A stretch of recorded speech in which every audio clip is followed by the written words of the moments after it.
Hey guys, welcome back to another scooter video. Today I'm going to be showing you how to dial your scooter. It's been a while since I've actually tightened my scooter, so it's kind of sounding a little bit rough. I'll put in a little dial test right now.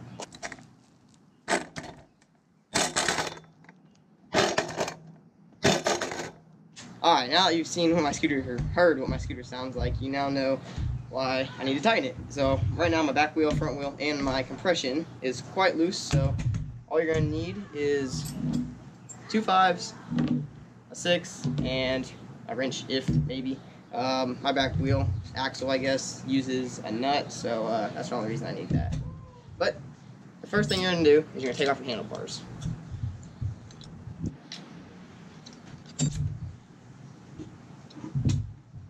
Alright, now that you got your bars off, I'm going to loosen up my compression. My compression uses a size 6, so...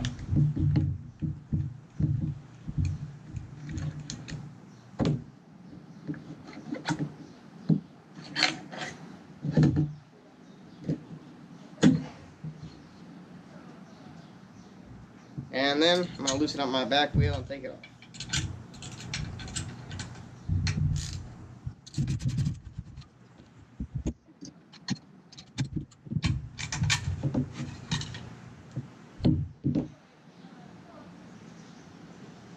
Alright, so now that I pretty much have my entire scooter taken apart, it's going to be a lot easier to clean it now and make sure that everything's together.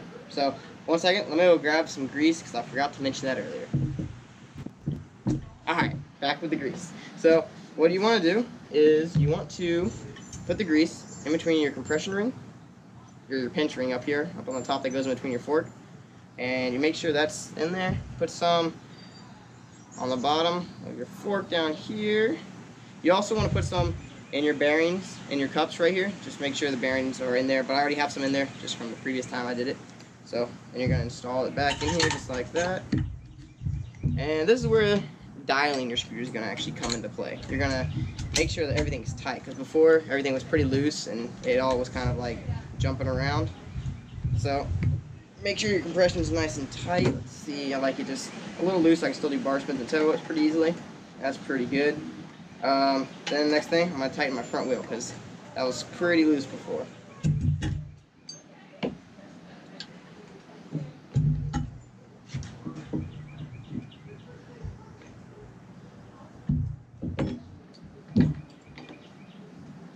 Alright, now that we got the front wheel tightened, I'm going to put my back wheel on, make sure the spacers are there. I like to also put a little bit of grease on my back axle just because it lets the nut get on there a little bit easier.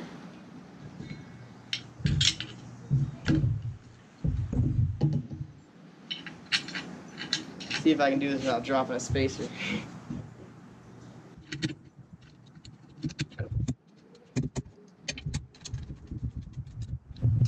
Right. So now this right here alone is probably pretty dialed because it's all tightened up. Everything's pretty good. So now we just gotta put the bars back on.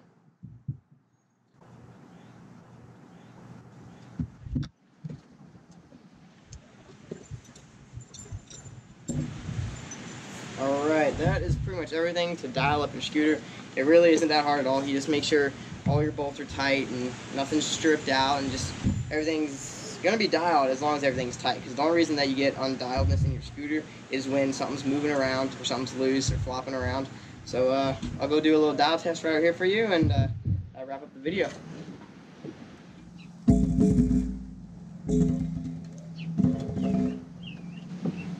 Alright, so as you guys could hear, it sounded pretty good. It's pretty dialed now. There's no rattles or anything going on right there. So it's really not that hard to keep your scooter dialed. You just gotta make sure everything's tight, and you don't want to ride loose parts anyways, because then things could break a lot faster. But that's gonna do it for today's video. Make sure to like, comment, and subscribe, and check out my other how-to videos. Like, I got a couple, so I'll put them in the description. But that's gonna do it for today. Peace.